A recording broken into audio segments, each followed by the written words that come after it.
যেটা চান পাগল হয়ে যান, এত পাগল হয়ে যান, এত পাগল হন ওইটার উপরে, এত ভালোবাসেন ওইটাতে যে একটা সময় না পেলে কখনো যেন না মনে হয় যে চেষ্টা করলে পেতাম। ওইটা আল্লাহ সুবহানাহু ওয়া তাআলা আপনার কপালেই রাখেনি, ওইটা আল্লাহ সুবহানাহু ওয়া তাআলা আপনার কপালেই রাখেনি। এত চেষ্টা করবেন, এত চেষ্টা করবেন, এত চেষ্টা করবেন যে ওইটা আপনি পেয়ে যাবেন। আর যদি না পান তাহলে বেটার অপরচুনিটি আপনার জন্য রয়েছে। কিন্তু কোনোদিন যেন জীবনের এক সায়ান্নে এসে একটা হলদে বিকেলবেলা ছাদে বসে আকাশের দিকে তাকে যেন না ভাবেন যে আরেকটু চেষ্টা করলে বোধহয় পেয়ে যাবেন। আপনারা টমাস কার্লাইলের নাম শুনে থাকবেন, শুনেছেন কখনো? টমাস কার্লাইল একজন হিস্টোরিয়ান, উনি দ্য ফ্রেঞ্চ রেভলিউশন লিখেছিলেন এবং পৃথিবীর ইতিহাসে যারা ইতিহাস নিয়ে পড়ে তারা এই বইটা পড়ে। দ্য ফ্রেঞ্চ রেভলিউশন 1789 সময় লেখা। তো উনি যখন ওই ফ্রেঞ্চ রেভলিউশনের ওইটা প্রায় 2000 পৃষ্ঠার একটা বই উনি পাণ্ডুলিপি করে লিখেছেন, লিখে ওনার একটা বন্ধুকে বইটা পড়তে দিলেন। তো বন্ধু পড়ে টোড়ে, তো পাণ্ডুলিপি মানে কি পাতা টাতাগুলো খুব একটা দেখতে সুন্দর না আর কি, এত সুন্দর বাধাই করা নেই। তো উনি পড়ে টোড়ে রেখে দিলেন। একদিন ওনার কাজের লোক ওইটাকে বাজে কাগজ পেয়ে পুড়িয়ে ফেলে দিলেন। 2000 পৃষ্ঠার বই, ফ্রেঞ্চ রেভলিউশন 2-4 বছর ধরে লিখে ফেলেছে ওই বই। ওই 2-4 বছর লেখা বই, 2000 পৃষ্ঠা, ওনার পরিচারিকা ওই বইটা বাজে কাগজ ভেবে পুড়িয়ে ফেলেছে। তো যখন পোড়ানো হয়ে গেছে তখন নিতে এলো বইটা। টমাস কার্লাইল যে বইটা কোথায় ভাই, আমি তোমাকে যে বই দিয়েছিলাম। তো সে তো চোখ দিয়ে তার টপ টপ করে জল পড়ে এবং পুরো ঘটনা যখন জানলো তখন সে বলল আচ্ছা ঠিক আছে বলে বাড়ি চলে গেল। সারা রাত ঘুমায়নি। পরের দিন সকাল থেকে উঠে আবার ওই বইটা লেখা শুরু করেছিল। তার 4 বছর পরে ওইটা বেরোয়। আর পুরো পৃথিবীর ইতিহাসে টমাস কার্লাইল শুধুমাত্র এখনো পর্যন্ত জীবন কিংবদন্তি, এবং সেটা তার ফ্রেঞ্চ রেভলিউশনের জন্য। আমরা হলে কি করতাম?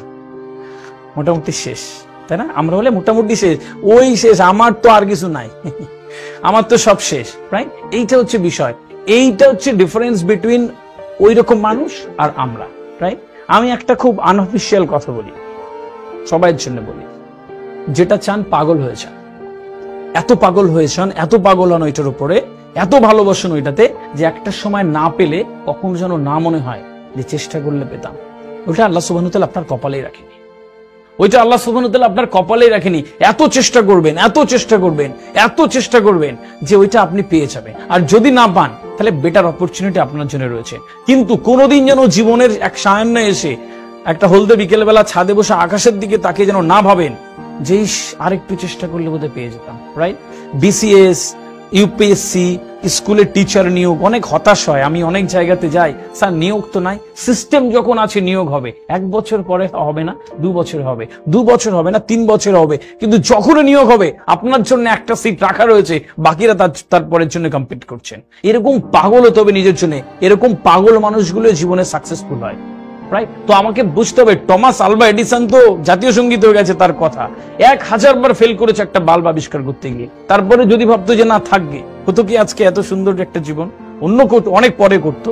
সুতরাং আপনাকে বুঝতে হবে, পিরামিড নিয়ে পড়াশোনা করবেন, দেখবেন আমাদের থেকে বেশি উন্নত সভ্যতা সেই সময়ে ছিল, রাইট? একটা পিরামিডের স্যার দৈর্ঘ্য প্রস্থ বলা হচ্ছে প্রায় 40,000 কিলো এক একটা পিরামিডের যেই আয়তন, সেগুলো তুলেছে কোথায়? 40 তলা বিল্ডিং। তখনকার ক্রেন ছিল না, কিছু না, তুলেছে কোথায়?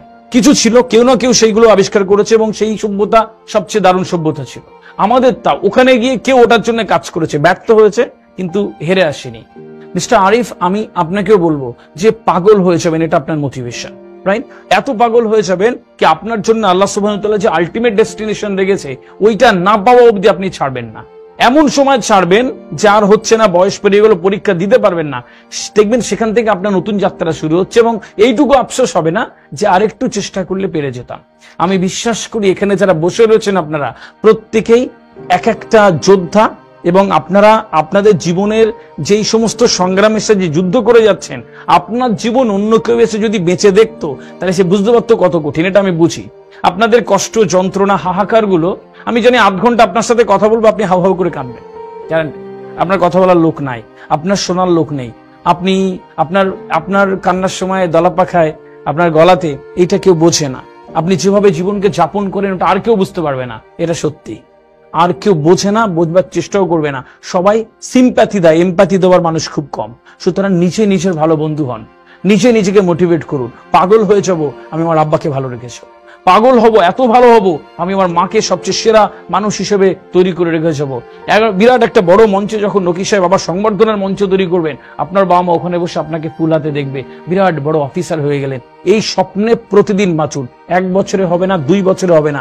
ভারতবর্ষ আছে, তখন আমলা লাগবে, বিসিএস লাগবে, WBCS লাগবে, সেই জন্য তৈরি হয়েছে। এই পাগল হওয়ার জন্য আপনার দায়িত্ব। আবারও বলি, time is not always with us, but some time with us. Thank you so much.